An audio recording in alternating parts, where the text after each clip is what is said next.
Dr. Kadlec's the Assistant Secretary for Preparedness and Response at the U.S. Department of Health and Human Services. So as we all age a little bit, and if there's a public health emergency, I mean, I was not joking about who the president goes to. It is Dr. Kadlec. He has served several presidents. He is the principal advisor on matters related to public health emergencies, including bioterrorism.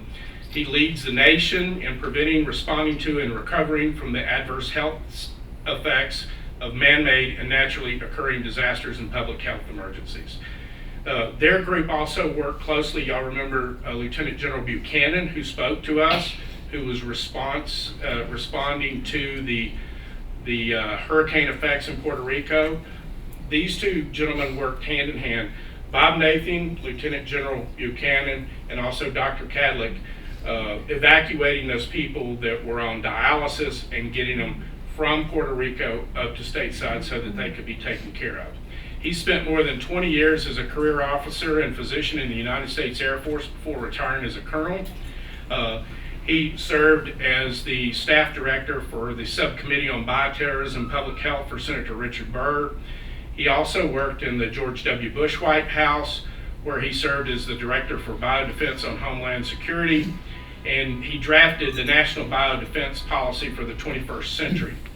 He served as the Special Assistant to George W. Bush, and now in his capacity as the ASPR, Assistant Secretary for Preparedness and Response. He's the go-to guy for the President of the United States. He's also a former flight surgeon and was named the Flight Surgeon of the Year in 1986. He got a bachelor's degree from the United States Air Force Academy and a doctorate in medicine and master's degree in tropical medicine and hygiene from the Uniformed Health Services University, as well as a master's degree in national security studies from Georgetown University. So please give a warm Argyle welcome for the Assistant Secretary of Preparedness of HHS, Dr. Robert Campbell. Thank you.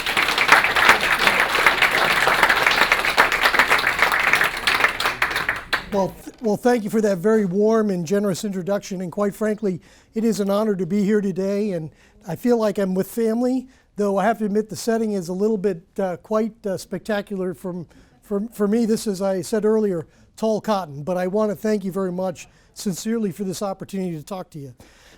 This conversation today, this fireside chat, has a couple of different kind of aspects to it. So some of it will be kind of, the usual, kind of give you a little information, but we do have a game. And with the game, we do have some prizes. So I would hope your active participation for the game part of this. The intent here is really not only to just educate or inform, but hopefully entertain a little bit, but hopefully there'll be some surprises in the conversation we have today. I think it was mentioned that I am from Health and Human Services, HHS. Does everybody know what that really stands for? Hard, harder, and slow at times? But it is a place where, quite frankly, the entity I belong to is really the national security arm of HHS. And we have a very sacred mission that I'll talk to you in a minute about, of what we contribute to the overall defense of the nation. So getting down to that, let's see if I can get this thing working. So our mission is one that's defined by Congress and statute, which is how do we save lives and protect Americans in the 21st century against a variety of health security threats. I just want to point out to you, we don't define saving lives as just simply those that are in the continental United States or in our 50 states, but literally around the world. And so just for your benefit, in the Ebola outbreak today in the Democratic Republic of Congo, things that were developed by BARDA, Biomedical Advanced Research Development Authority in ASPR, basically are doing that, saving lives. We have worked collaboratively with DOD, and I know Dale Klein is here, and his organization, and Chris Hassel, when he was at Department of Defense, they developed certain things that we transitioned to BARDA that, for example, an Ebola vaccine that is now manufactured by Merck that is literally keeping that outbreak at bay, as well as two therapeutics that one that we worked with DOD on, one we worked at NIH on, that are literally saving lives of people who would otherwise die. And literally, when I say that. Its mortality of Ebola during the current outbreak is about 67%. About 2/3 of the people who get it die. But if we catch them early and treat them, that mortality goes down to less than 10%. So it is a significant contribution to that outbreak. But it's kind of like the business we're in, because if we keep it over there, it don't get here.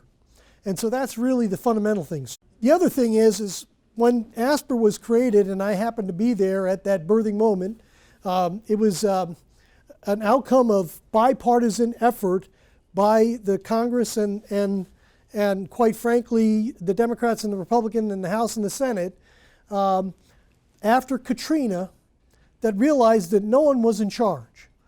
When there was that terrible outcome in New Orleans, everybody said, who's in charge of the medical and public health issues? And quite frankly, oh, thank you. Did I have it backwards? I had to turn it on. So much for all the education I got, right? Anyway, well, thank you, General Hepburn. Appreciate it. Chris, thanks for kind of moving in the slot just in case. Failsafe is in operation now. But the point here is that there was no one in charge. And really the model that we used was using the model of Goldwater's and Nichols. So how many people are familiar with that? There were a number of people here, but it was basically, we had the best fighting force in the military. We had the Army, the Navy, the Air Force, the Marines, and the Coast Guard, but oftentimes they didn't work together. And it was Goldwater and Nichols Act that required our services to work together to become the ultimate fighting force that a day and a half ago basically whacked al-Baghdadi in Syria. And that is a great accomplishment, and it really represents decades of great work and commitment by our men and women in uniform and our civilian civil service in the Department of Defense to achieve that unity of effort. And that was the intent of the original act that created the ASPR, is basically saying within HHS, so here's a test question, but no prizes for this one, how many entities are in HHS? These are staff divisions or operating divisions. Can anybody guess? I'll make it multiple choice. There are 11 hands. There are 15. There are 20. There are 26. 26. 26 different entities in HHS. So part of this is basically forging HHS to work as one team, one fight. And the other part is to look to our other partners in the Department of Defense, the Veterans Administration, and the Department of Homeland Security, for example, to be part of this equation. So it was mentioned about Maria. So we work closely with the Department of Defense in that area, General Buchanan, and people from NORTHCOM. But the people who saved our bacon was the Veteran Affairs group. Why? Because they had clinics at different parts of the island of Puerto Rico where we were able to insert our teams, our disaster medical assistance teams, that basically were able to expand the care not only to veterans, but to the people in our fellow citizens of Puerto Rico, and treated over 36,000 in the first 60 days post-Maria landfall. That's the kind of thing we try to do, is do that. Now, we're in evolution, right? The Pandemic All Hazard Preparedness Act that created ASPR was created in 2006. So we're about 13 years into the experiment, but we're making progress to that. And it's like everything, imperfect incrementalism. That's what our government is all about. But the point here is that's the nature of the business we're in. So a little bit about the priorities that I represent. Some of those may be germane to you. I talked about the Ebola event, talked about Maria.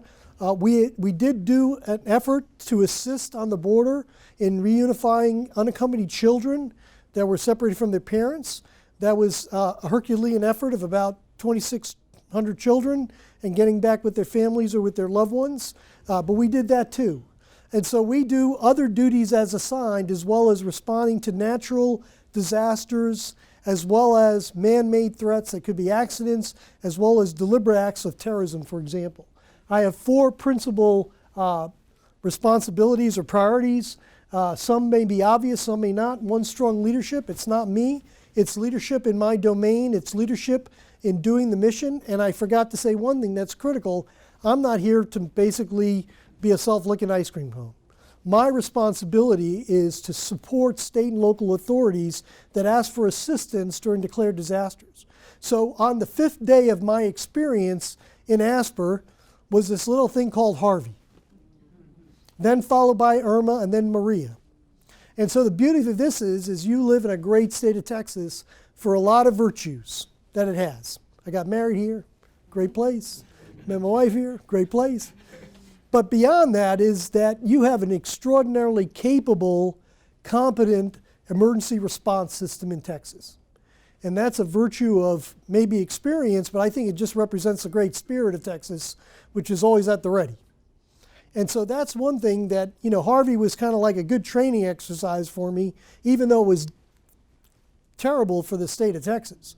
When you talk about 3 different events, the wind and rain, the rain and the floods and all that stuff that happened, and then a hurricane that made landfall, backed up and did landfall again, that was an extraordinary event. And God bless, if it wasn't for Texas, any place else in the United States would have been devastating.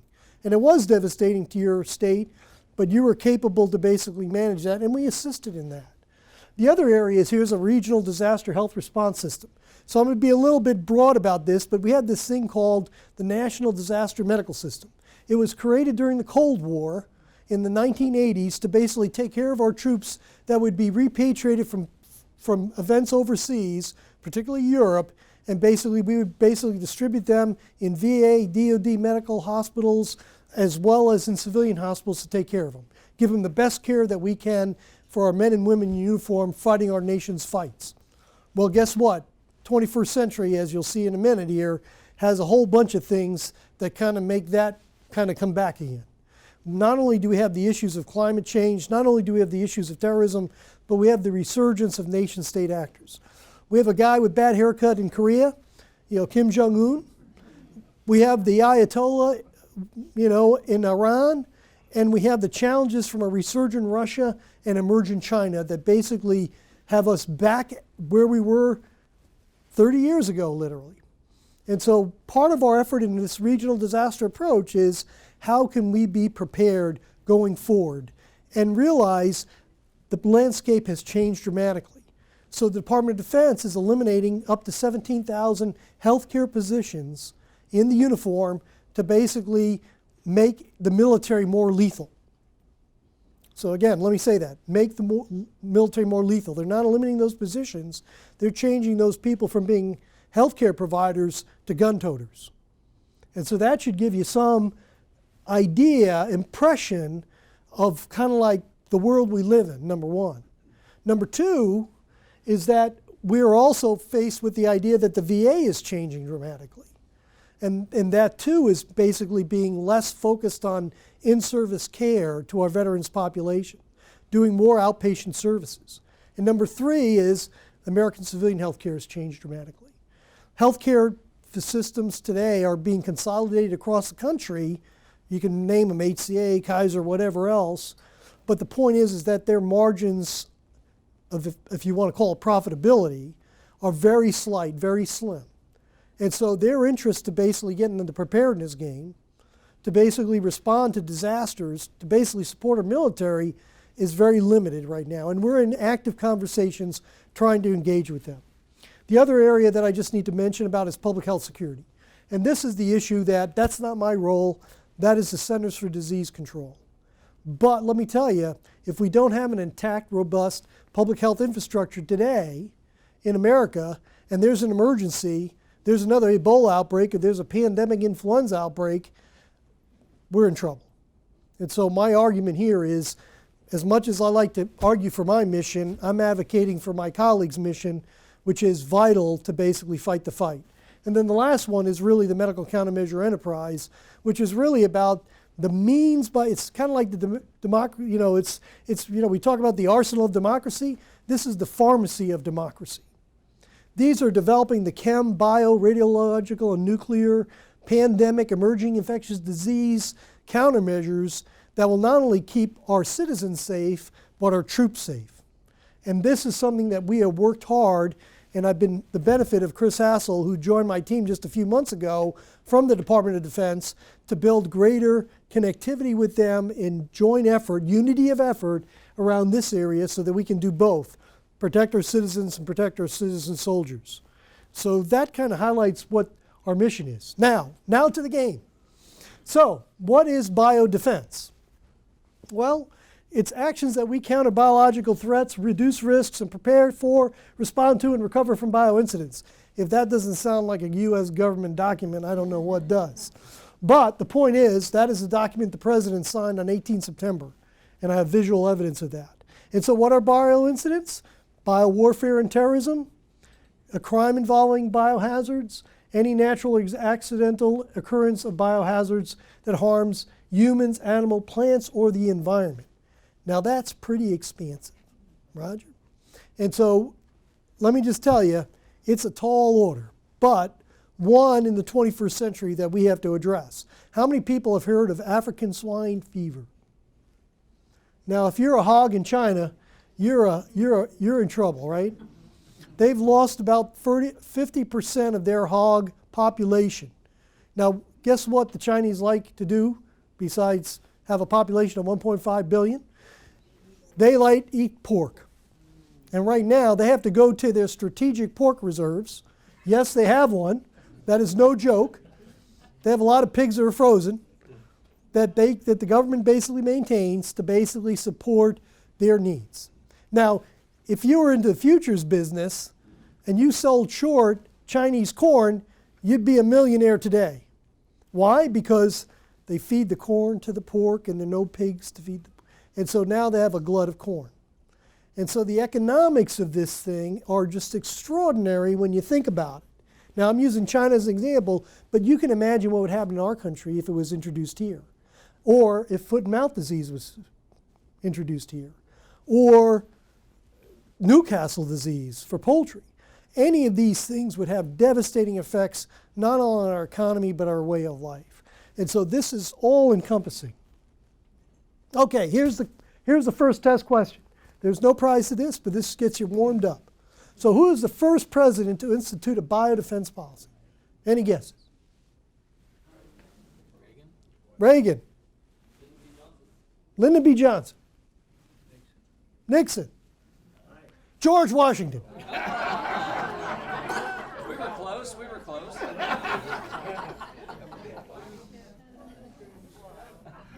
So, when he was the commander of the Continental Army and he took refuge at Valley Forge, there was a significant outbreak of smallpox in the colonies.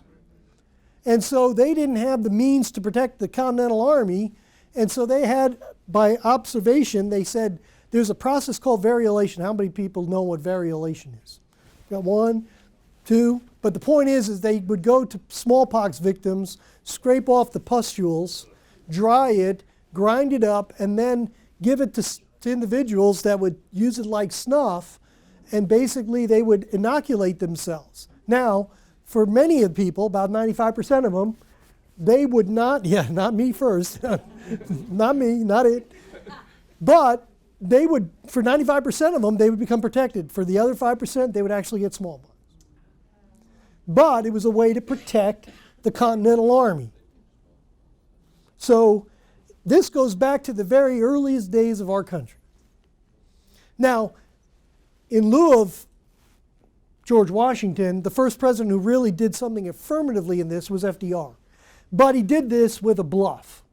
And this was the idea that we had a well-established chemical warfare program as a consequence of World War I. In the intervening years between World War I and World War II, intelligence, and this is a story about imperfect information, indicated that the Germans, maybe, probably not, the Japanese, had a bioweapons program.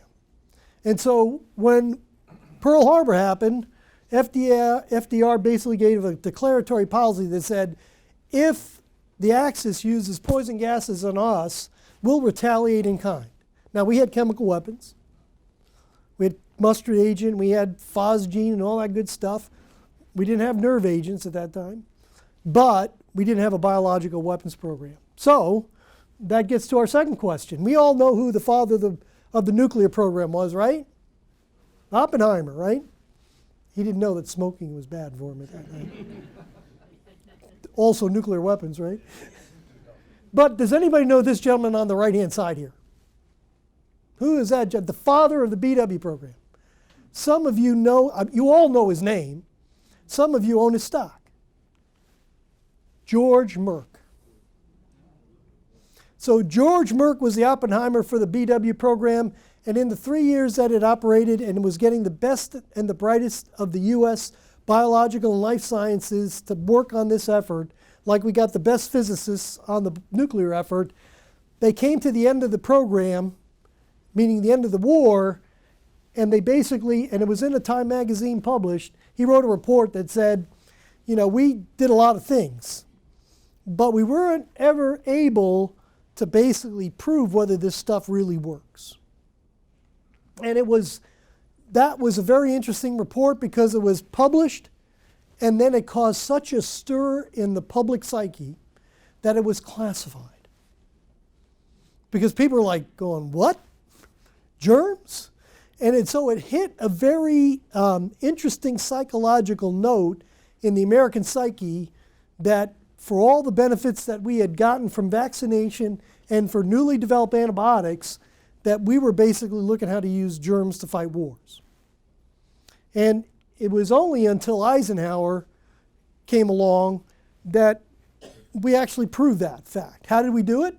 Well, we had this program called Operation White Coat, which was, we had volunteers, they were Seventh-day Adventists, who decided that rather than take a gun, that they would basically get infected for their country. And so they were basically infected with a biological agent at Dugway Proving Grounds in 1954 and basically demonstrated you could basically infect people in the field. The real critical pivotal moment of this was in 1956 when Field Marshal Zhukov said, in any future war, we're going to use chem bio. Now, Eisenhower, being a retired five-star, worked with Zhukov and knew he was not a bluffer.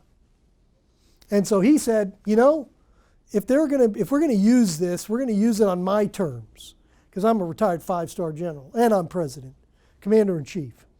And so it was really interesting to see that the U.S. policy shifted from, we ain't going to use this unless somebody uses it against us, to say, I'm going to decide when we're going to use this if it's an advantage to our military forces. And so he thought it was a great thing. In fact, his quoted words are, advances in chemistry may permit controlled temporary incapacitation that may be a new dimension of warfare, short of all-out war, where nuclear weapons are not possible or feasible. And so it was this idea that you could do things that would incapacitate people, that would incur a huge logistic burden on your adversary, because they'd be taking care of their sick people. Now, if you know anything about circumstances, if they're dead, you don't have to take care of them very much, right? But the point here is we understood that that was something at value, and it's some value in low-intensity conflicts. So here's LBJ. During his tenure, and during that of Kennedy's tenure, they said, this stuff is pretty good. In fact, they were able to demonstrate that they could not just take out a city, but take out countries. Think about it. They could basically take out countries. So they identified what it would take to take out certain countries in the Warsaw Bloc, how much material that would take, which was in the hundreds or thousands of pounds. You could put it against the United States and saying, how much would it take to take out the state of Florida or Hawaii or some of these scenarios. And that's what they were able to do, and they demonstrated this with live agents in Pacific tests. And this was after a time where they basically had the Nuclear Test Ban Treaty. We were basically going out and doing these large area tests to demonstrate that we had game. Now, part of the logic was we wanted to deter the Ruskies, right? Because we knew that they were the biggest adversaries. But we also knew that we could basically inflict huge costs to the Soviets if they were ever to come across the wire, and we could basically incapacitate all their army, as well as all the civilians that were downrange. So it became something of a bit of a challenge there. It was Nixon that decided, and it's not clear, so this is from research that my colleague and I have done, and we've always tried to interview Kissinger, who has refused to talk to us, which means that there's something more to the story. But it was this whole idea that we basically unilaterally renounced this. I would argue at that time in 1969, we had nuclear weapons that required a high level of sophistication and investment and capability that was not available to the rest of the world. But what we identified through our biological experience with our bioweapons, that it didn't take that. That was one of the things that old George Merck identified, that countries without a large investment of time and money and infrastructure could develop capabilities that could be a significant threat to our country and rival our nuclear superiority. And so I believe, as I believe in Santa Claus still, so you can take that for what it's worth, that somehow we wanted to limit the proliferation of this in the world. And so we created the Biological Weapons Convention. And for those, which is a lock that's kept a lot of people honest, except for about a handful of people. And we know who they are. And so we're warming up to the big question here for the prize.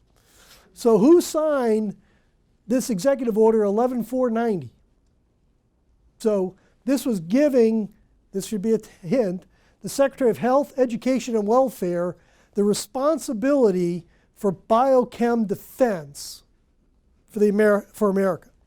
Does anybody have any guess? It was old Richard Nixon. No, it wasn't Washington. Nice try. Now I have to go back and recall Lloyd Benson's famous words. I didn't know George Washington, but that said, it was Richard Nixon. What's interesting about this, a month before he eliminated biological weapons, which indicated the policy trajectory he was on, he basically gave the task to HEW. Now, I've done bureaucratic forensics. I've looked under the hood to see what HEW did to advance that cause. And I can just simply say the simple word, nada. And it's the point here is we never really internalized this risk. So, 1993, here's a prize. I have a prize. This is not a fake prize. This is an official ASPR coin. Much coveted. Terrorism is coming. That in the future there'll be terrorism with weapons of mass destruction, which prevents this technology from developing and people from smuggling it? Question mark. All of this before the stories of smuggling before that in 1989, I told, fill in the blank, in the future what would prevent that we see a booby-trapped car causing a nuclear explosion in Washington or a germ or chemical one? Anybody can tell me which president said this? Bill Clinton. Bush. Reagan. Any other guesses? Jimmy Carter. George Washington. Saddam Hussein. That was my second choice. I gotta keep you awake here, come on. Anyway, there'll still be a winner here, I know. But he saw it more clearly than we did, quite frankly. Now, Bill Clinton deserves some special mention here because he basically recognized that with the fall of the Soviet Union, the recognition that they had a huge biological weapons program and complex with up to 30,000 scientists, which represented a proliferation risk, and a very pithy letter sent by Joshua Lederberg, who was a Nobel laureate, and Robert Preston's Cobra event, that he recognized that there could be a risk to this. And so he created, or he signed Presidential Decision Directive number 3, which said we're going to basically train and equip cities, and we're going to direct $300 million for preparedness, which was the creation of the Strategic National Stockpile. Does anybody know how much the Strategic National Stockpile is worth today? $300 million in 1995. $7.7 billion. And going north. So Clinton started it at what I would say is the imperfect incrementalism to do this. Now, here's another question. This is another coin. We have a winner. I know I have a winner here somewhere. Which, prior to 9/11 in 2000, which president wrote in 2000, I want to pass along a few more ideas about responding to bioterrorism. We need to stockpile antibiotics. We need to deploy sensors. This was before BioWatch. And we need to keep a close eye on the former Soviet biotechnicians. And we need to prepare for the possibility of attack to avoid panic. Who said this? What president said this? Putin. No, not Putin. Come on. Come on. Come on. Come on. Come on. Come on. He was here. Trump. Who said Trump? Oh, hey. There you go. Ed, you're the winner. Thank you. So, interesting enough, Donald Trump. And so you may say, well, what does that mean? Well, during the Bush administration, it was mentioned that I helped draft this HSPD-10, which was the National Biodefense for the 21st Century, back in April 2004. And this basically said, what do we do against deliberate events? And quite frankly, during the Bush administration in November 2005, wrote the kind of like the penultimate strategy and plan for national pandemic preparedness. Now, what's interesting here, as I will scroll forward, is that Donald Trump in September 18th of 2018 basically wrote what is the replacement for the HSPD-10. And so you can see us all smile. I guess I'm a survivor there because I think I'm one of the few people left, I think. But point being is, yeah, Secretary Azar's here. But the point here is that this is the definitive, and quite frankly, a definitive strategy for what we call biodefense. And that's really important. And he signed an executive order just a few weeks ago for pandemic influenza. So consistent with his book, he's basically pressing out additional guidance and activities in these areas. And so the National Biodefense Strategy has 5 goals.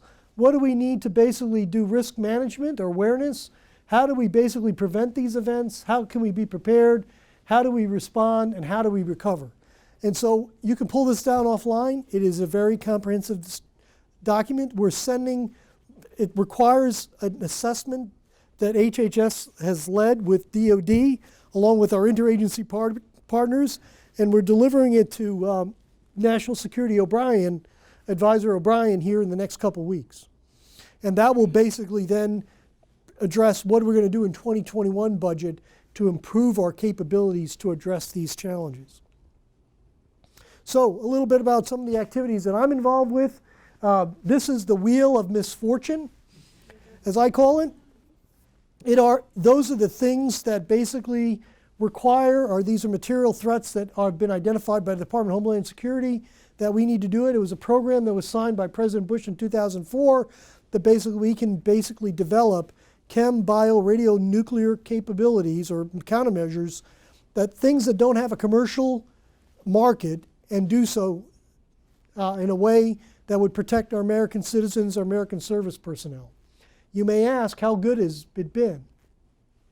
Since 2006, with the creation of BARDA, 51 FDA approvals.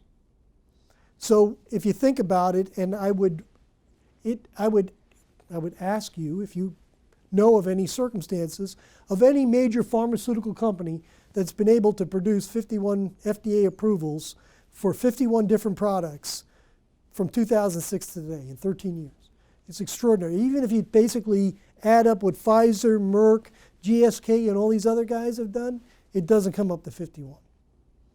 And so the thing is, it's been extraordinarily successful.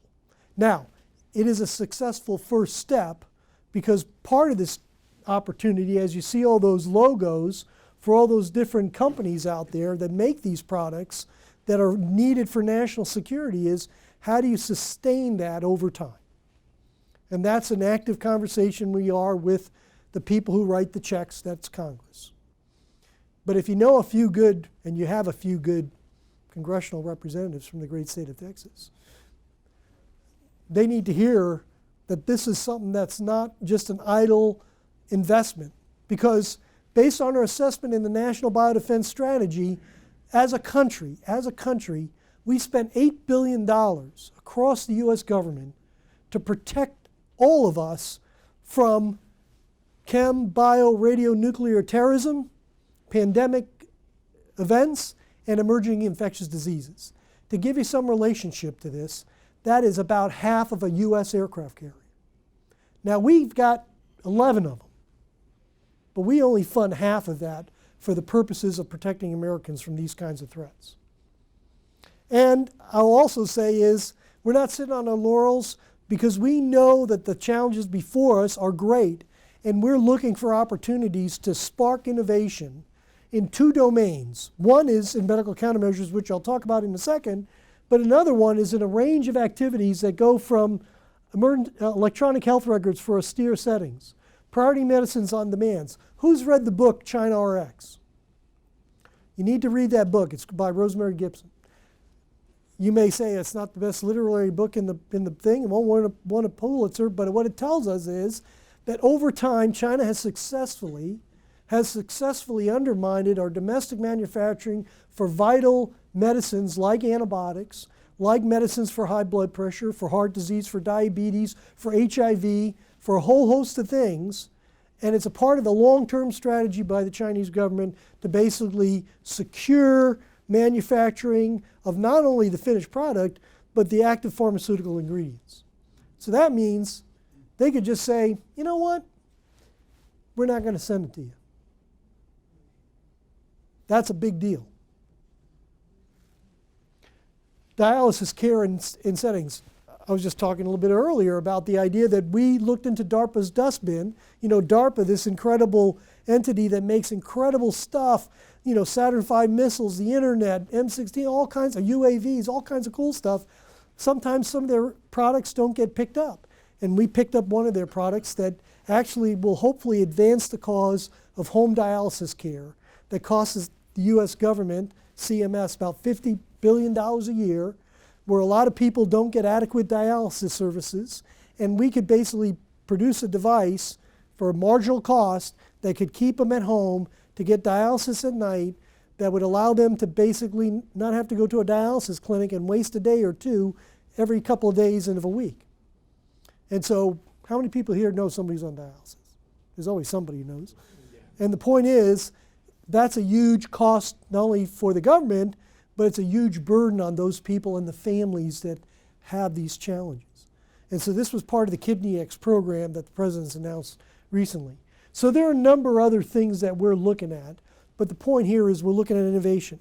And we're doing it through a bunch of accelerators around the nation. I think you can see one down here in the great state of Texas. But the point here is we're looking to basically find out where the innovation is. And this is where you come in, right?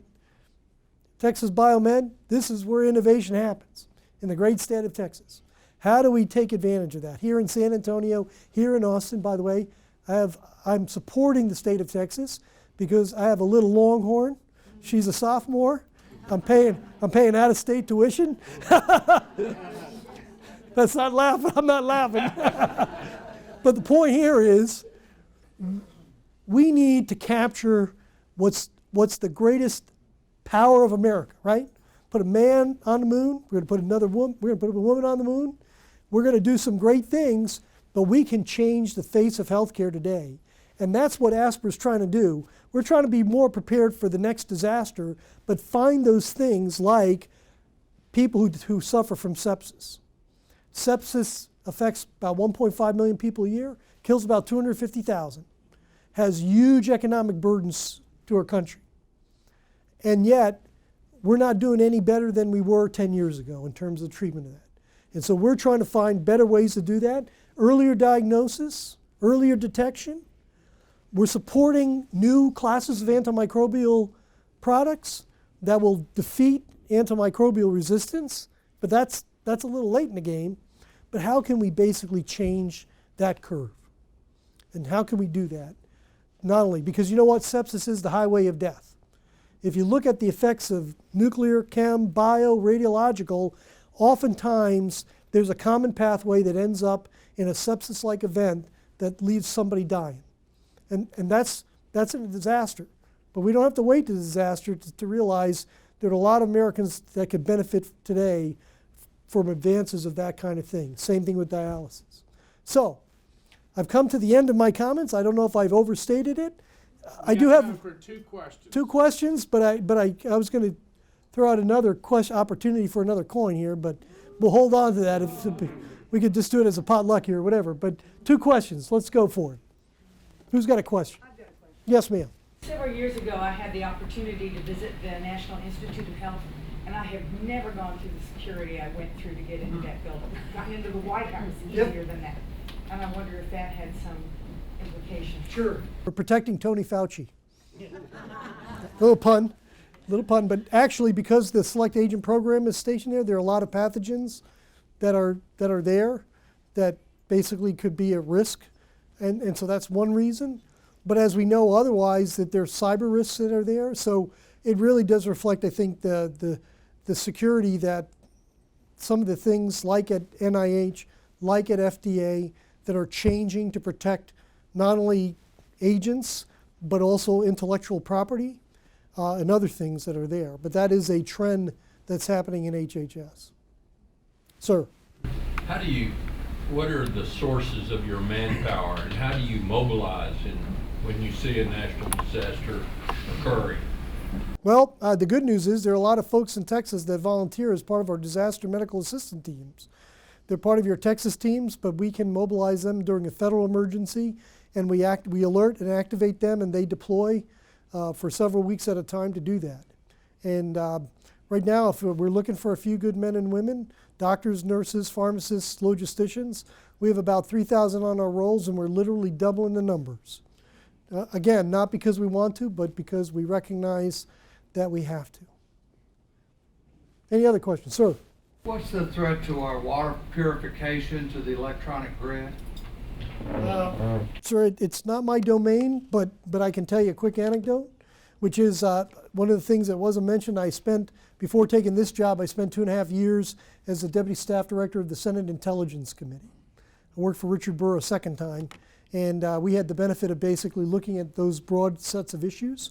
And we are very vulnerable to our grid. We are very vulnerable to critical infrastructure that goes to water, to a healthcare system, to a whole bunch of things. And so that's one of the areas that collectively between the Department of Homeland Security, Department of Defense, and all the other entities, HHS for included, that we're trying to address and basically do that. But by the virtue of my time on the Senate Intelligence Committee, here's my last line, I sleep like a baby. I wake up every 2 hours screaming. So,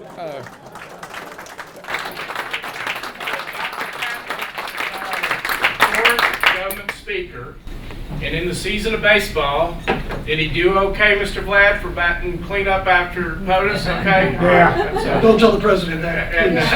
Okay, we won't. So, and I just want to finish the way we started.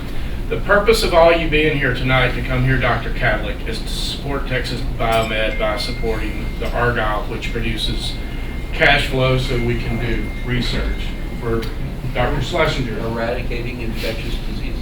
And I want to tell a little story.